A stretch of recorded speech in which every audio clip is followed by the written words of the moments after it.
আসসালামু আলাইকুম দর্শক, কেমন আছেন সবাই? আশা করি সবাই ভালো আছেন। দেশ এবং প্রবাস থেকে আপনারা যারা ভিডিওটি দেখছেন সবাইকে জানাই আন্তরিক শুভেচ্ছা অভিনন্দন। তো আজকে আমি আপনাদের সাথে খুবই বাস্তববাদী একটা ভিডিও আপনাদের সাথে শেয়ার করব। এটা হচ্ছে অ্যাক্সিডেন্ট যেটা হয়ে যেতে পারে। একটা গরু ধরেন আপনি সুস্থ সবল দেখে কিনলেন, হঠাৎ করে একটা গরুর সমস্যা হয়ে গেল। সমস্যাটা কি রকম? ধরেন গরুটা ব্যথা পেলো বা কোথাও চোট পেলো বা গাড়ি থেকে পড়ে গেল বা কোথাও উপর থেকে নামতে সমস্যা হয়ে গেল, এরকম ধরনের সমস্যা হয়। যারা আমরা দূর দূরান্ত থেকে গরু নিয়ে আসি বা এই অভিজ্ঞতাটা যাদের আছে, আমরা কিন্তু জানি যে টুকটাক এদিক ওদিক একটু হতে পারে। তো এই ধরনের সমস্যাগুলো আসলে কিভাবে আপনারা সমাধান করবেন? যদি সমস্যা খুবই গুরুতর হয় তাহলে চিকিৎসা আলাদা, আর যদি সমস্যা কম, যদি ছোটখাটো হয়ে থাকে তাহলে কিন্তু চিকিৎসাটা একটু আলাদা। ধরেন কোনো গরু এমনিতে ছাল টাল উঠে গেল, আপনারা কি করবেন?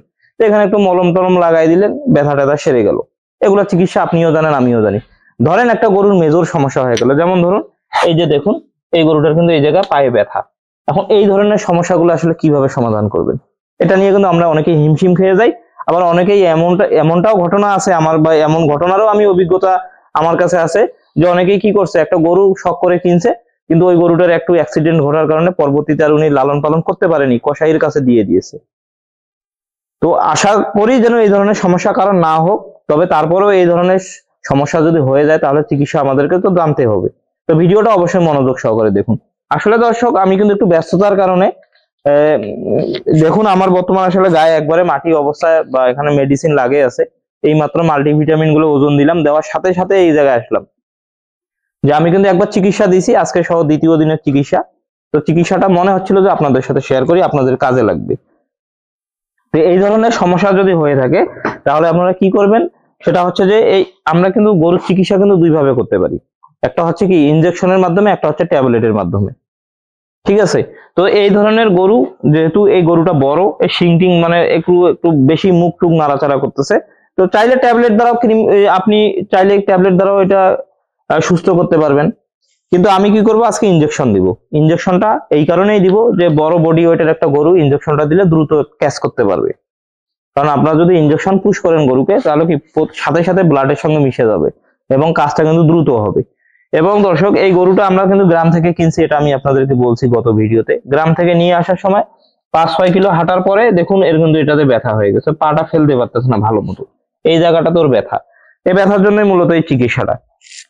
তো আমার হাতে আপনারা দেখতে পাচ্ছেন দুইটা ওষুধ আছে। এটা হচ্ছে অ্যান্টিহিস্টামিন গ্রুপের ওষুধ, এবং এটা হচ্ছে টলফেনামিক অ্যাসিড গ্রুপের টলফেনামিক। তো এটা আপনার ট্যামিকভেট হতে পারে, তারপরে আপনার টাফনিল হতে পারে, বা টোফেনাক, যেটা হোক না কেন, মোট কথা টলফেনামিক অ্যাসিড গ্রুপের একটা হচ্ছে ওষুধ। এর কাজ হচ্ছে কি ব্যথানাশক, মানে ব্যথাটা কিভাবে নিরাময় করা যায়। তো আশা করি আপনারা এগুলো বুঝতে পারছেন এখন পর্যন্ত যে কথাগুলো বললাম। এখন আমরা প্রশ্ন করে থাকি, সবচেয়ে বড় প্রশ্ন, যে ভায়ালটা একটা গরুকে আসলে কত কেজি পরিমাণে বা কত ml আমাদেরকে ইনজেকশন পুশ করতে হবে। তো ধরুন এটা কিন্তু একটা বড় সড়ো হাড্ডিসার কিন্তু একটা গরু। এই ধরনের গরু মোটামুটি আমরা লাইভ ওয়েট কিন্তু কি 180 বা 190 কিংবা 200 কেজি কিন্তু এটা আমরা বিবেচনা করতে পারি। গরুটা তো বিশাল বড়। তো এই ধরনের গরুকে, এটাকে যদি আমরা 10 সিসি 10 মিলি যদি আমরা এই গরুটাকে প্রতি 100 কেজির জন্য আপনারা 5 মিলি ব্যবহার করতে পারবেন। তো যেহেতু আমরা 200 কেজি আইডিয়া করতেছি, তাতে 10, 15, 20 কেজি বেশি কম হতে পারে, ওটা কোনো ব্যাপার না। তো ধরেন এই গরুটাকে আমরা কি করব, 10 মিলি টলফেনামিক অ্যাসিড গ্রুপের, টোফেনাক হতে পারে, টাফনিল হতে পারে, তারপরে ট্যামিক হতে পারে, যেটাই হোক না কেন, আমরা এই ইনজেকশনটা কি করব, পুশ করব। তো আমি ওষুধটা নিয়ে নেই, 10 সিসি নিচ্ছি। এবং এখানে আমি আরেকটা আপনাদেরকে বলি, এটা গভীর মাংসপেশিতেই দিতে হবে। আর যেহেতু আমরা খামার করি, আমি কিন্তু আপনাদেরকে অনেকদিন ধরেই বলে আসতেছি যে বেসিক চিকিৎসাগুলো জানতে হবে, যেগুলো একেবারেই ছোটখাটো চিকিৎসা, ওগুলো কিন্তু আপনাদেরকে জানতে হবে। তো দেখুন,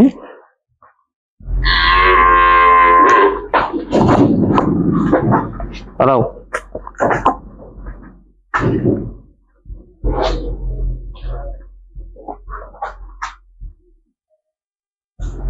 দর্শক আমি কিন্তু ইনজেকশনটা পুশ করতেছি।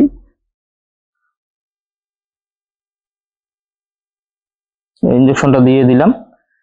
সেটা আপনারা যেটা করবেন সেটা হচ্ছে যে, ধরেন আজকে যদি আপনারা 12টার দিকে যদি এই ইনজেকশনটা পুশ করেন, আপনারা ঠিক আগামীকালকে 12টার দিকে কিন্তু এটা পুশ করতে পারবেন। একেবারে সহজভাবেই আপনাদেরকে বলতেছি। এখন যেটা করব সেটা হচ্ছে এইদিকে আমরা এখন অ্যান্টিহিস্টামিন সাপোর্টটা দিব।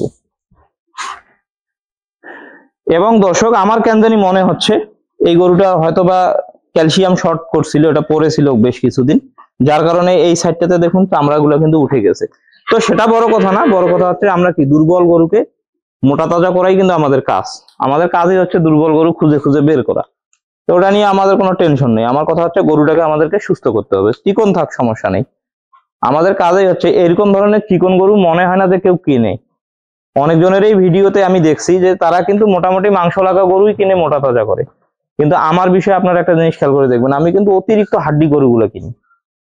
কেনার পরে ওগুলা কাজ হচ্ছে বড় ফ্রেম দেখে হাড্ডি দেখে কিনবো, কিন্তু পরবর্তীতে মাংস গেইন করে গরু বিক্রি করব। তো যাই হোক অ্যান্টিহিস্টামিনটা দিয়ে দেই।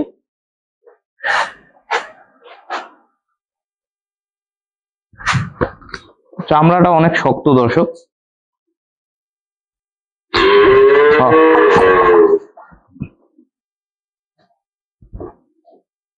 দাঁড়াও,